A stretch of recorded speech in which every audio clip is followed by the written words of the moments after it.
శుభోదయం. ప్రభువైన యేసుక్రీస్తు నామములో వందనాలు తెలియజేస్తూ పరిశుద్ధమైన దేవుని గ్రంథములో నుండి దానియేలు గ్రంథము 12వ అధ్యాయము 1వ వచనం.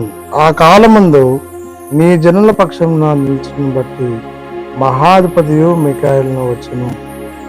ప్రార్థన చేసుకుందాం. పరిశుద్ధుడా, ప్రేమ కలిగిన తండ్రి, వందనాలు స్తోత్రాలు చెల్లించుకుంటూ వాక్యం దానిస్తుండగా మీ సన్నిధిని మాతో ఉంచి నడిపించి దీవించమని యేసే నామంలో ప్రార్థించి అడిగి వేడుకొంచున్నాం తండ్రి. ఆమేన్.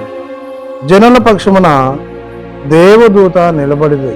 జనుల పక్షాన దేవుడు అంటాడు. జనుల పక్షాన ప్రభువు ఉండి నడిపిస్తాడు. దేవుడు ప్రజలకు ఆపద కలుగుతున్నప్పుడు తన దూతలను పంపించి వారిని కాపాడే దేవుడై ఉన్నారు. నీవు నేను కూడా విశ్వాస జీవన ప్రయాణంలో సాగుతున్నప్పుడు నా పక్షమున ఎవరూ లేదని వేదన చెందుతున్నావేమో, బాధ చెందుతున్నావేమో, దేవుడు నీతో ఉంటాడు.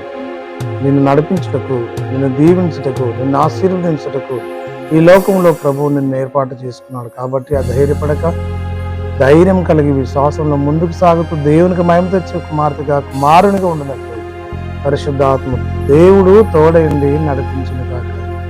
ఆమెను మహోన్నతుడా స్తుతి స్తోత్రాలు చెల్లిస్తూ వాక్యము దాని నుంచి ధన్యతిస్తున్నకే వందనాలు చెల్లించుకుంటూ ఆన్లైన్లో వీక్షిస్తున్న వారిని దీవించి ఆశీర్వదించమని యేసు నామంలో ప్రార్థించి అడుగుచున్నాము తండ్రి. ఆమేన్. తండ్రి, కుమార, పరిశుద్ధాత్మ త్రియేక దేవుడు సదాకాలం తోడైంది దీవించుగాక.